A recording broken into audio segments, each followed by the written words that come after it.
Amy's a trans girl. I am the gay girl, Halle. And I am the transsexual girl, Brooklyn. Funny thing about last week, how we were confused about the term transgender and transsexual. In my diversity college class I'm in right now that I actually just finished, my professor very clearly went over the difference in that. So I thought that was kind of funny. Okay. So what did you learn? What is the difference between a transgender and a transsexual? Transgender is if you identify with a gender that you're not born with, it's the social construct of it, like how you dress, how you appear, how you act. Transsexual is like after you have the surgery and you actually physically change your gender to be the other gender. So knowing the difference, I don't know, like labels, they kind of suck, but at the same time, labels give a baseline for people to be able to understand differences and appreciate them. It's kind of how I feel about it. I don't know. I mean, I get that. I get that having a label sometimes can help bring you into a community and makes you feel like you're a part of something. And at first, when I came out, it made me feel good that I was a part of something that other people identified as well. But the further along I got into it, the deeper I became who I was. You know, being a part of the community was still awesome, but I don't know. I feel almost like I just want to be me. I don't want to be identified as someone. I don't want to be seen as straight or gay or trans or whatever, anything. I just want to be me. And I don't know, a lot of it might just be because a lot of the backlash, there is a lot of people out there that just is constantly attacking. And I think that is kind of like a hard thing for me to deal with. Well, I don't know. Like, when you say that, a lot of people do like labels if they're good. Like, popular. A lot of people like that label because it's a positive one. I know, but I think a lot of people take that label and they try to make it a fad too. And I think that's also another reason. I am who I am. I am transgender or transsexual, actually, now that I've had my surgery. And that is where I feel like I want it to end. I do want to meet other people that are going through the same thing as me, that have dealt with a lot of the same things, but then you make it a community where you feel like there's an open door and a room and we're all in there together, and we don't belong to the rest of the world. We don't belong to the straight people room, the gay people room. You belong in that room with people like you and only like you, and that's where it's hard. I mean, you do have others that come in that are allies. I have friends that are allies, but it's just not the same. I want to be like them. I mean, that makes sense too. And I know your guys' group is a lot smaller than the gay group, and it definitely has a harder time. I mean, do you not feel that way, though? I mean, yes, I wish people could just be people, but I don't know, like, yeah, I hate when people, like, say, and this is kind of sort of title, but, like, when they say female doctor or male ballerina, like, I don't like that we have to have those kind of labels. I'm like, why can't they just be a ballerina? Why can't they just be a doctor? It doesn't matter what gender you are. Like, those kind of labels I don't like at all.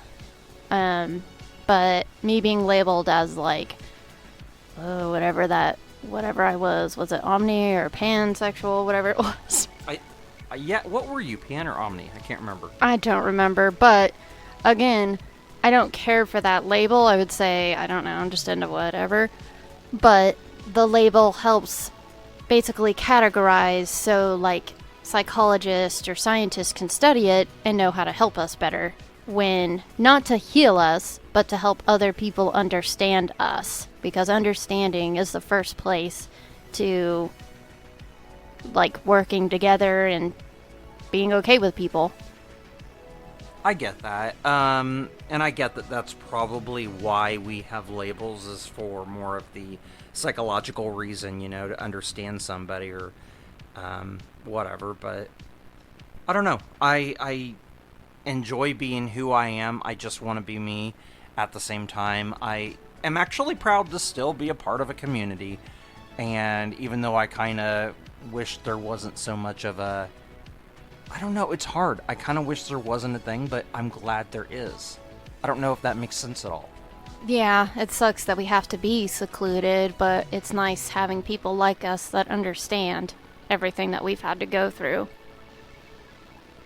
Yeah, it's just too bad. I think one of the biggest things that we have to fight for is our freedoms and our rights and things that we want to do. And I don't know, I really wish that everybody was on the same page. I wish we could all come up with something together that made sense.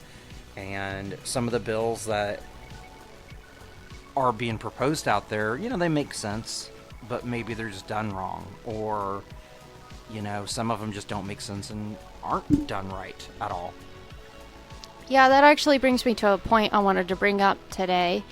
Gender dysphoria, which is basically the stress somebody feels over feeling like they're a different gender that they're not. And so gender dysphoria is not actually what we are. That's not who we are. Gender dysphoria is our feelings. pretty much it's more about the dysphoria, like the feelings from, I don't know, the anxiety, the stress of not being comfortable in who you are. Okay. But there's a few points we were wanting to go over with that. The MSD? Yes, I believe so. Does the MSD still have dysphoria labeled in it? Because one of my professors told me about, she was a psychology professor, about 10 years ago, she said that eventually gender dysphoria probably won't be in the MSD because it's not a disorder or a disease. It's being looked at, I don't know, differently. Because a disorder or disease is something that somebody wants to cure one day. We don't need to cure somebody being gay or somebody feeling like they're a different gender. I think, like, that does not need to go away. What we need to do is find a way to help identify those people. I wish it could be as a fetus so we could help them, but I know people would get evil about that and try to terminate the poor thing. Yeah, and it's actually not the MSD, it is the DSM. Yeah. Yeah. It is the Diagnostic and Statistical Manual of Mental Diagnosis. Disorders. Or disorder, yeah. And that's basically what psychologists use. It's like their little Bible to help diagnose what's going on in your head.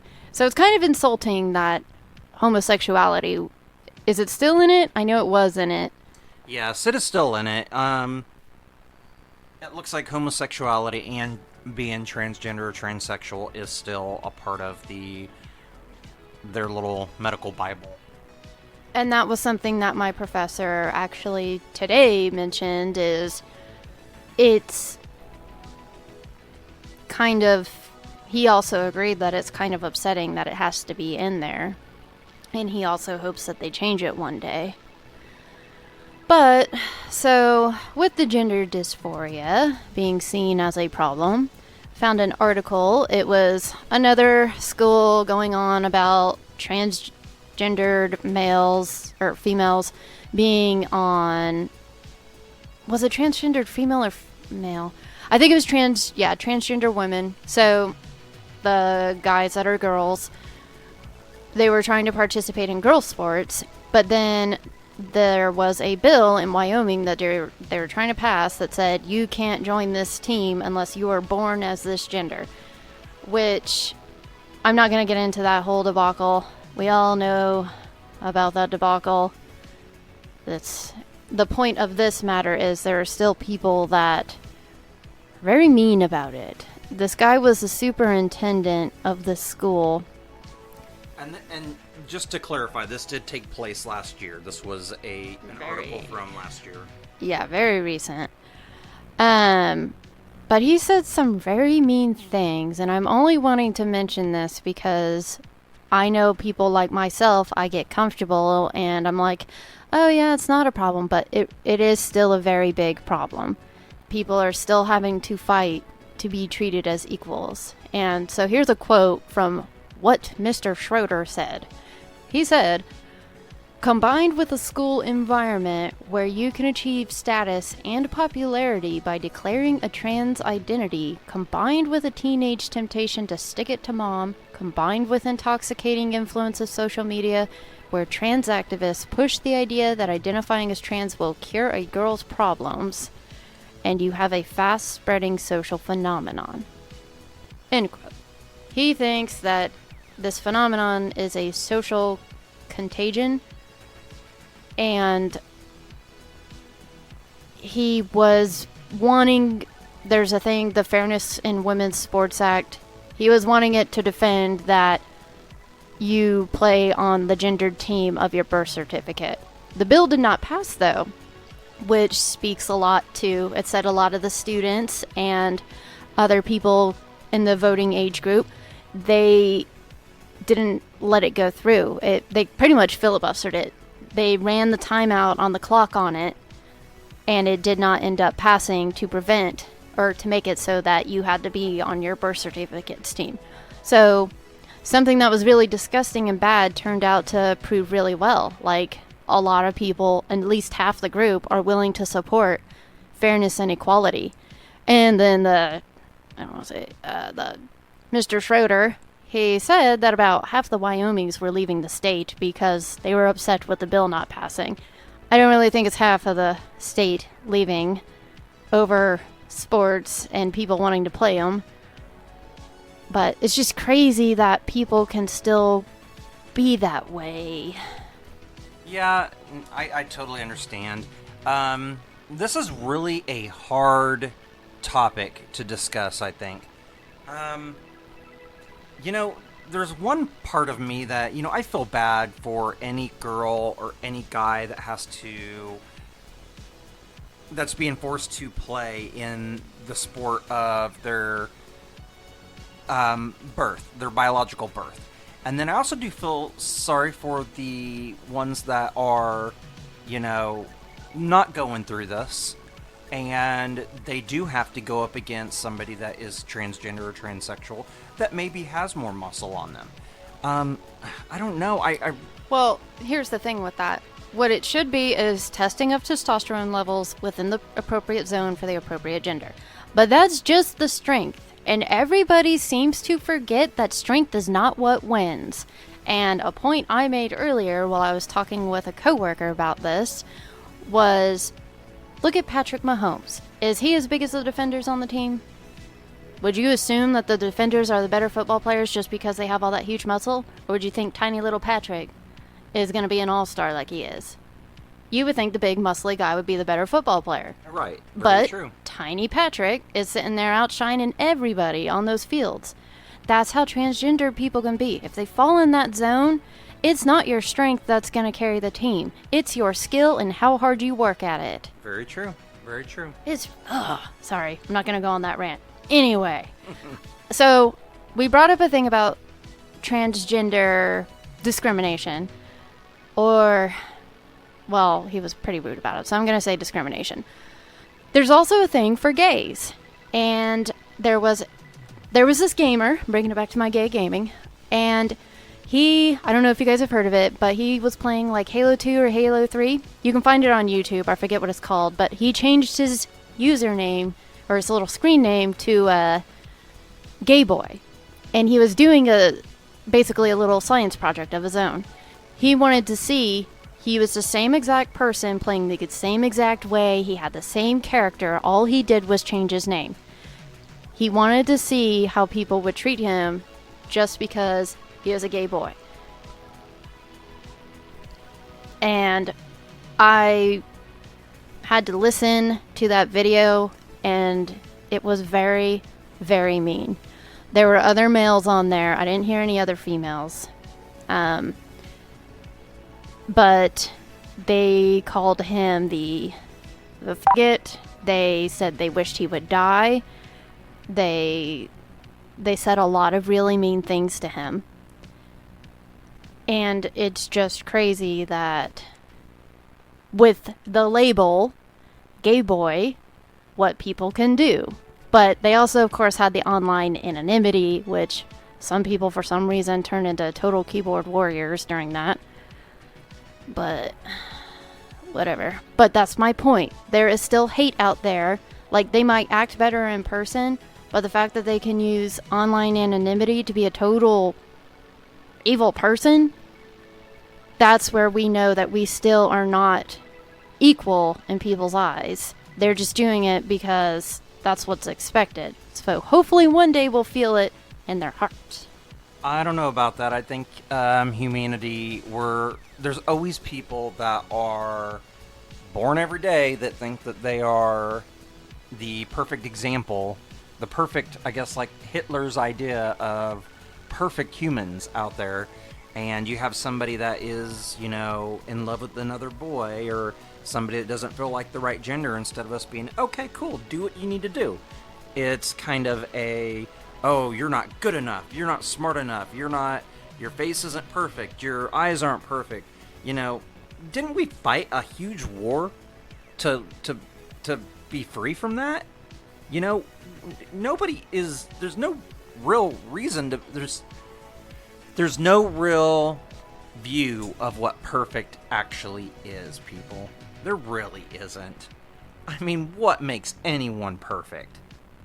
You can find somebody that might be beautiful in, like, somebody's eyes, but like me to my love, and my love to me. Yes, just like you. But, I mean, to somebody else, they may not be beautiful. You know, it's exactly what people say with it being in the eye of the beholder kind of a thing. It's not just that, but it's, you know, who you are. It is the beholder itself, you know. You are the person that needs to worry about yourself and how you feel to make yourself happy. And when it comes to looking at somebody else, don't worry about what they look like. Don't worry about what they say or who they are. Be yourself. That's really it. Yeah, and another positive thing is we had to discuss that in my class. Stuff like if transgender people should be playing on sports, blah, blah, blah. And a lot of the people, they all felt pretty much how I feel. Like there should just be a testosterone zoning and then go from there and redefine what fair is. It's pretty much what we all came up to. Now, again, if there was more online anonymity, I don't know if those answers would still be the same, but it's like everybody knows what is right to treat everyone like equals. So as long as we know that that's what we're supposed to do, then I think we'll start changing. And I think we already are starting to change, because now I can walk out in town and hold Brooklyn's hand. Yes, there are a bunch of mean people that still glare and blah, blah, blah. But nobody's tried to attack us yet. And nobody has said anything super mean. Because they know it's not as socially acceptable. About a decade ago, if you had done that, it would be more socially acceptable to call somebody a faggot walking down the road instead of them hiding their tongue kind of thing. So we are getting better. I may be an optimist. I'm definitely the half full cup person. It's neat to see you think that way in a very positive way. I guess I still feel like I've been through enough. I still don't have a very positive view of humanity, unfortunately. But I can dream. I hope people one day are, you know... It's not being through enough. I went through plenty of gay bashing, but... Then I don't know what it is. I don't know why I view humanity as lost hope at this point. It's just different people. It's just how you want to be. If you want to be a more positive person, you got to work at it. I worked at it very hard. Look at me. I'm a happy little bunny. Most of the time. Not all the time. Sometimes you can have a little grumpy bunny face. Sometimes. I don't know. I feel like I'm pretty positive. There is a lot of positive stuff happening in my life. You're one of them. Another little thing is something else coming along, which we'll talk about later. But I don't know. I just and I see a lot more positive things. I hear, the job that I work at, I hear a lot of people call me ma'am, and they call me sweetheart. They call me all kinds of positive things. I've had a few negative things, but I don't know. I guess I need to just start thinking that humanity can be better. Yeah. Wow. So we've got the gender dysphoria. We've got people being lame, and then people being cool. If you want to get on our Facebook, you could talk about, I don't know, tell us about your views. Again, I don't want to get into the whole sports thing right now.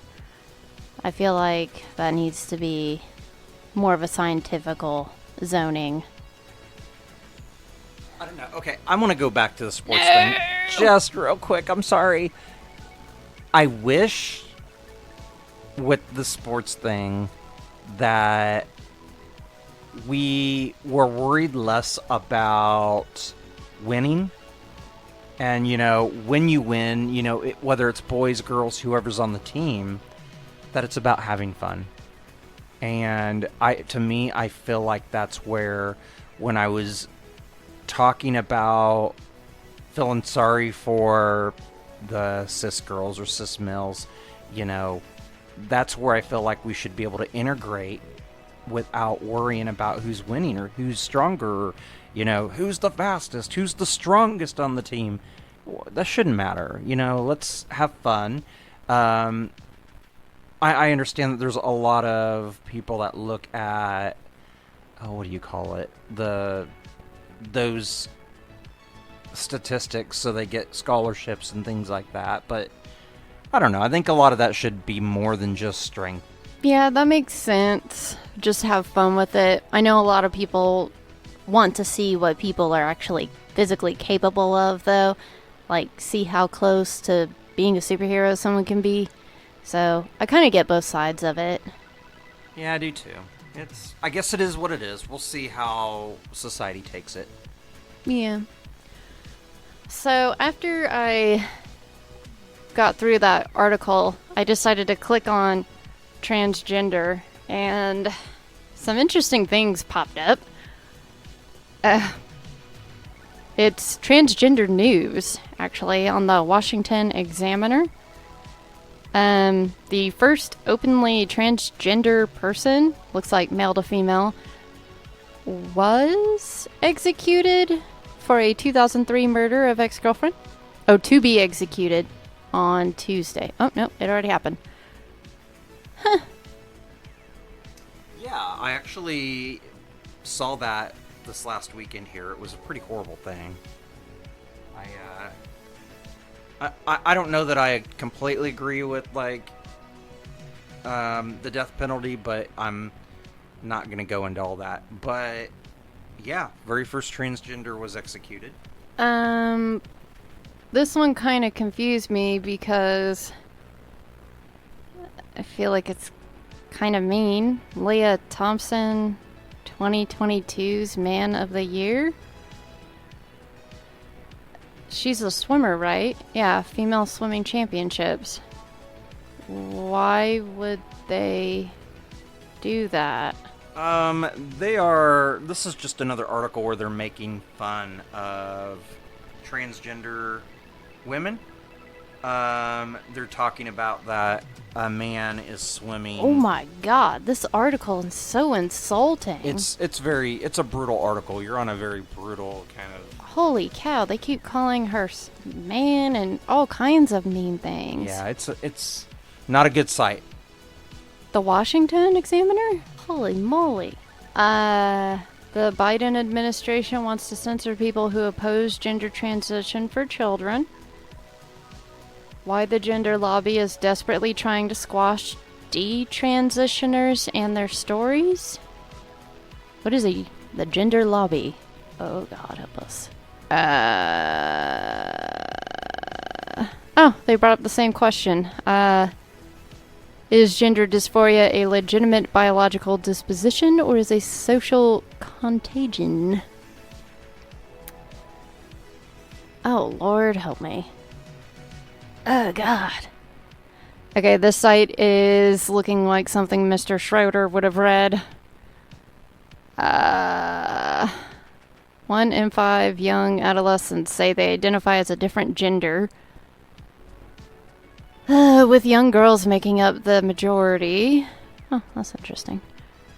That is interesting. I honestly thought it would have been males. I don't know. I don't know why. Well, masculinity is seen as more positive than femininity, so I could totally get that. Detransitioners have discovered that opposite is true. Transitioning never fixed the underlying anxieties they struggled against, because their anxieties were never the result of gender confusion. Rather, they stemmed from other mental woes, such as social isolation, body dysmorphia, and even repressed homosexuality. So, they're okay with the gays now, but not the transgendered. Yeah, pretty much. I mean, the article does go on to say that adopting a new gender identity is simply a band-aid that makes them feel better for a little while. This is crazy. I know. Well, this is why I have a very bad view of society right here, because they are really, really... Well, you see that Biden's cabinet is trying to help. Yes, and that is a good thing. But, there's always different presidents that can do all kinds of things later on after Biden's gone. Oh my God.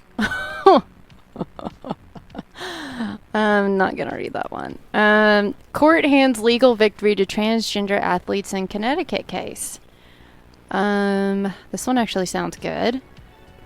They scored a victory on Friday with the Second Circuit Court of Appeals that Connecticut Interscholastic Athletic Conference may move forward with a policy that allows transgender students to compete on women's and girls' sports teams in the state. What year was that from? When did that one take place? December of 22. Okay, so that was just a few weeks back. Yeah. Senior staff attorney says today's ruling is a critical victory for fairness, equality, and inclusion. And that was a guy that said that, which is good. The original suit sought to bar... So what originally happened was, back in 2020, the original suit sought to bar 2 transgender athletes, Terry Miller and Andrea Yearwood.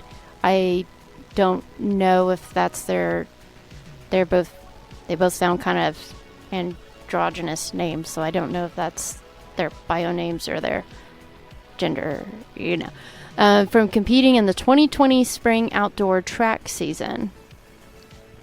Now, I did study biology for a few years in college, so I do know physically males have a higher lung capacity than females, but at the same time, and I remember being in the Marine Corps, guys usually had an easier time running faster, but these 2 transgender athletes could have been on their estradiol for a good enough time to get there within range, and they would have lost plenty of muscle anyway. We conclude that the CIAC and its member schools did not have adequate notice that the policy violates Title IX. Indeed, they had notice to the contrary. Plaintiffs' claims for damages must be dismissed, a panel of judges wrote. The ACLU, which is the American Civil Liberties Union, Victory. They celebrated on Twitter with little trans flags and little running legs. Little running feet, yep. Little pitter-patters of trans. Yes. They ended up writing today the Second Circuit Court upheld a student athletic policy in Connecticut. Transgender students to play on teams consistent with their gender identity. So, that is a win. That is a win for transgenders. It goes on to have the transgendered females saying that they lost a lot of championships running with males. because they were on their estradiol. They didn't have the same muscle mass as the males. See, some of that I can see, that needs to be looked at a little bit deeper than just throwing someone on a team, though. That's kind of my hang-up with it. Again, I still think this needs to be all about having fun and not trying to hold the record for the next 2 years, that kind of a thing. Yeah, but unfortunately that's where the money flows. But I think this is going towards a direction. It's not really, in my opinion, it's not completely about the sports. It's about equality and fairness, and that's kind of where what we're trying to shoot for here. But Cambridge Dictionary changes definitions of man and woman. that happened on December 13th, 22. They have officially changed the definitions. Previously defining it as a representation of biological sex, the definition now includes individuals who identify differently than the gender they were assigned at birth. That's interesting. A woman is now identified as An adult who lives and identifies as female. Though they may have been said to have had a different sex at birth. That's interesting. and a man is now An adult who lives and identifies as male, though they may have been said to have had a different sex at birth as well. So, that is interesting.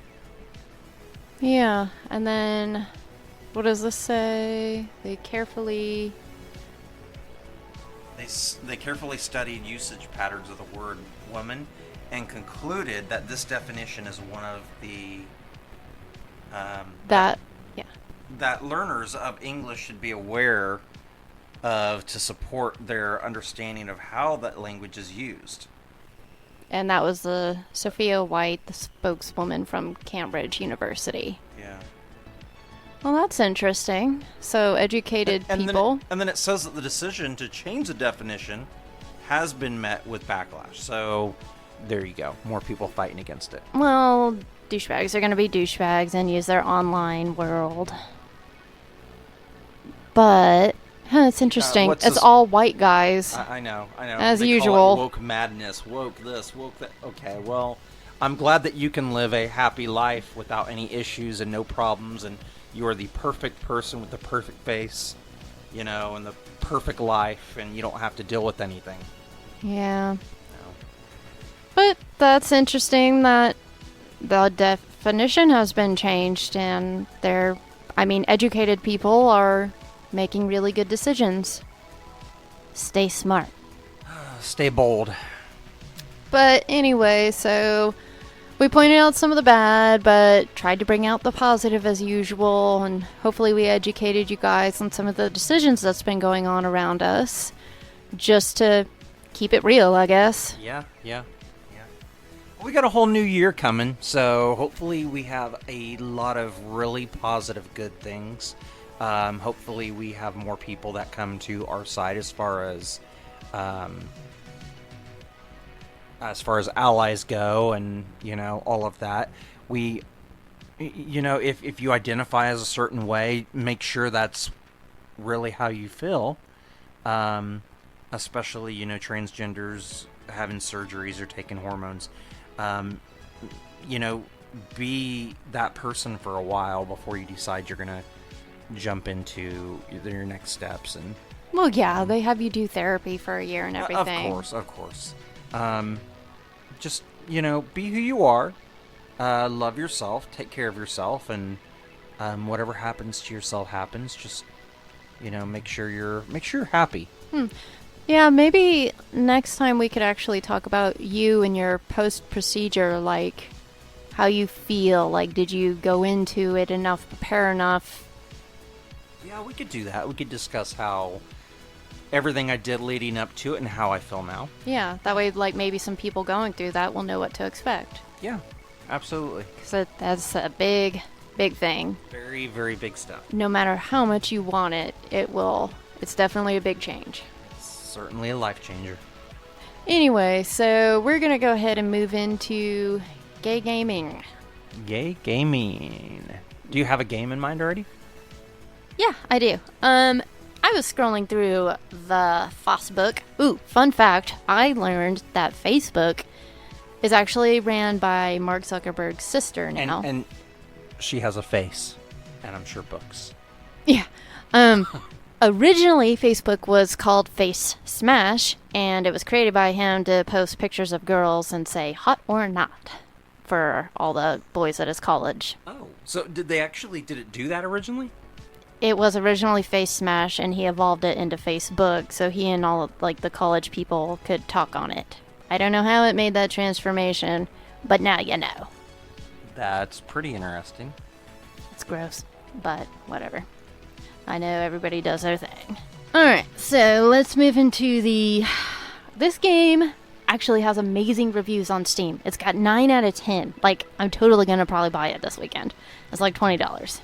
Don't tell Brooklyn. What? What'd you say? Maddie, do not tell her. Who did you say? Maddie? Maddie? The one at your work? Oh. Right. She'll tell me what you said. No. But the game is called Lesbian Animal RPG. Now, disclaimer, it looks very furry. Very furry. And by furry, I mean furries. They're anamorphic, or they're animals that are like humans, but they're all lesbians. I want to talk about the furries in the LGBT community because I feel like it's really huge there. But go on with your game. It's really prevalent in the female transsexuals, but that's a whole different psychological demographic that I love to get into. Yes, another time. Anyway, so if you're not comfortable with furries, I don't know how you'd feel about this game. I'm not comfortable with furries, so it kind of makes me a little cringy, but I do love cute animals. But I digress. I thought you were sort of into furry stuff. No! If you're into that, what? Sorry, not wanting to offend you, but no, I'm not into that. Anyway. So basically, it's these two lesbians, and they work with their two gal pals, and they're pretty much trying to save their hometown. And the play style, actually, well, let me tell you the main characters. The main character is a very, how would you, she's the little butchy-looking lesbian. She's got the short faux hawk hair and the muscles. What looks to be the femme lesbian, she looks like a healer, typical. She's got a little skirt and pants, and she's slightly overweight. I don't know, kind of looks like a little lesbian couple. But she's a fox. Is this, you said there are two girls. Is this a two-player game? Do you play at the same time? I don't know. I have no idea. She's deeply in love with her best friend. It's Melody and Allison. The feeling was mutual, so they're both gay for each other. They feel gay love. But the game plays, it looks just like Earthbound.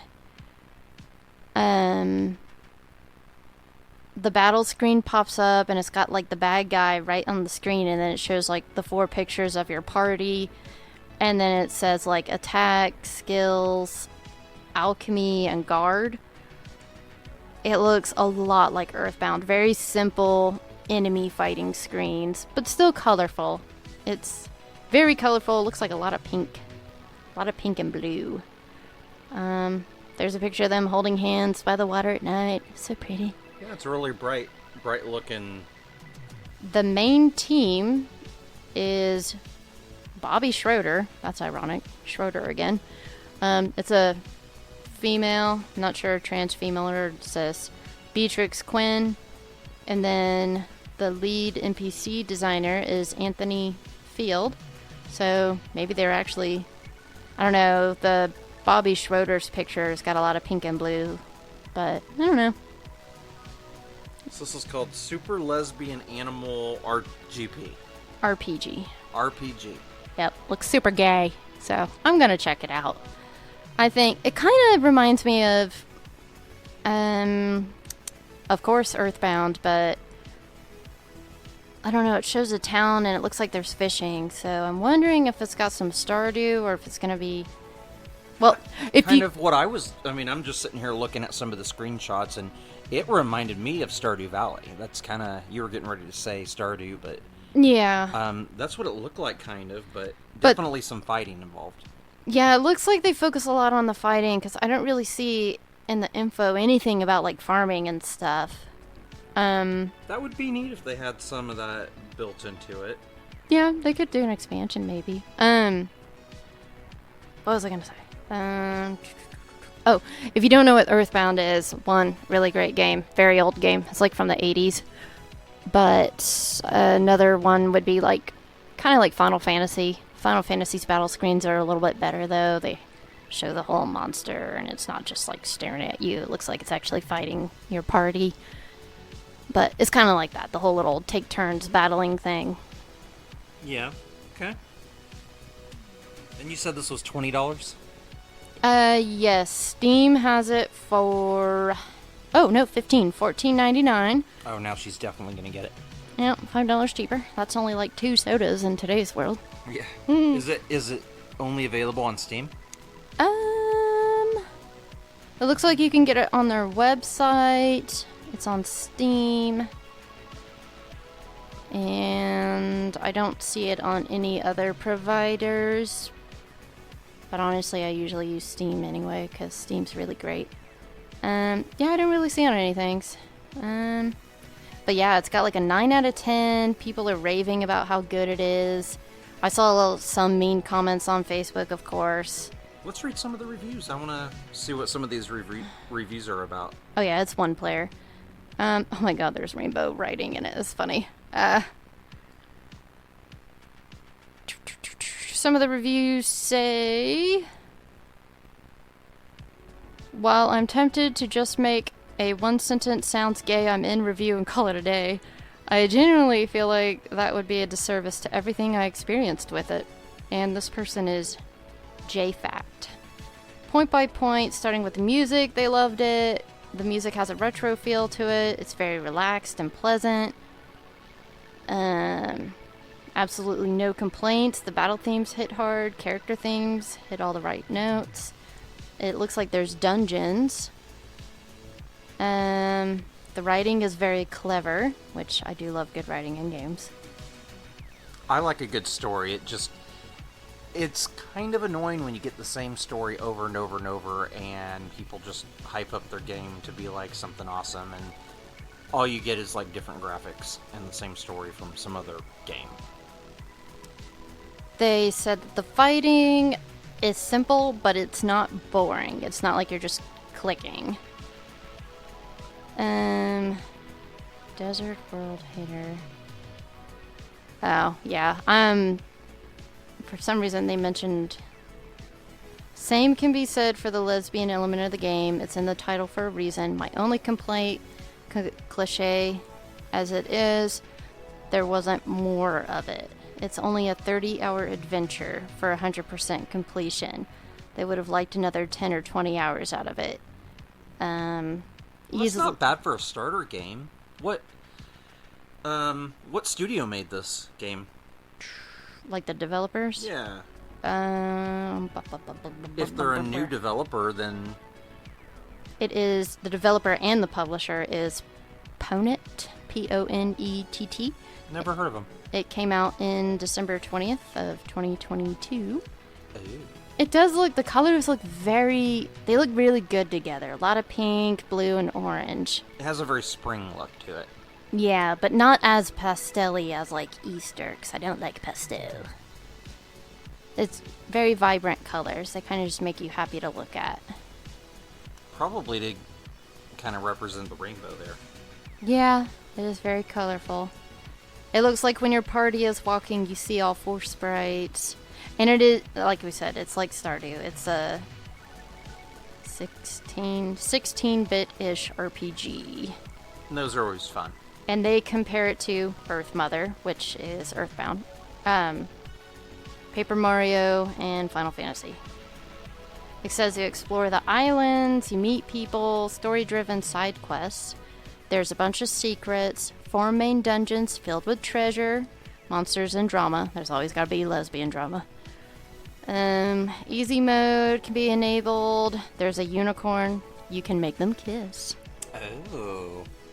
They say the rough playthrough time is 10 to 15.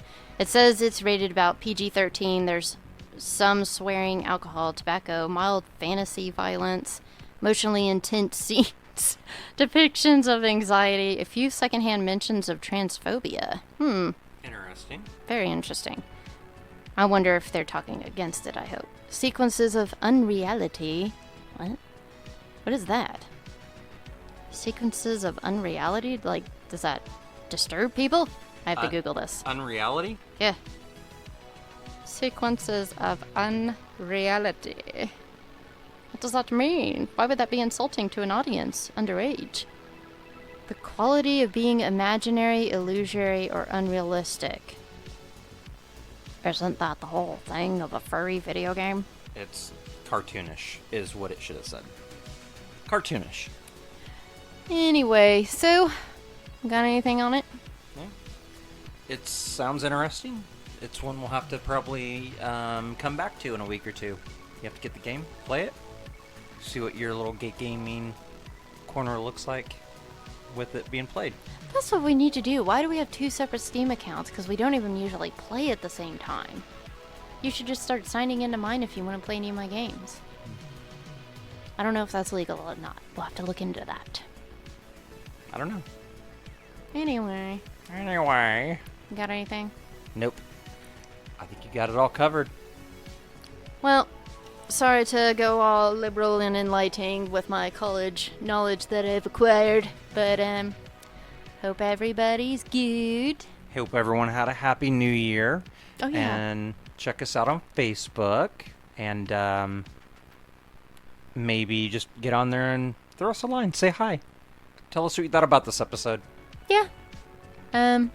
Yeah. Well, anyway, hope everybody has a really good week. And I think that's it from me. Goodbye. Bye-bye.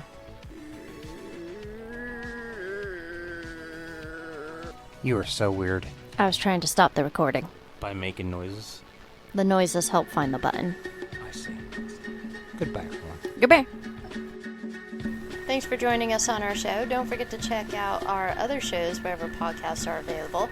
And if you're in the position to help our podcast grow, please join us at patreon.com/ggirltgirl.com and check out our Facebook page for more updates and messages at gaygirl/transgirl. And if you're joining us here from YouTube, please hit that like button and subscribe. Thank you. See through the veil, lives unlived, and the stories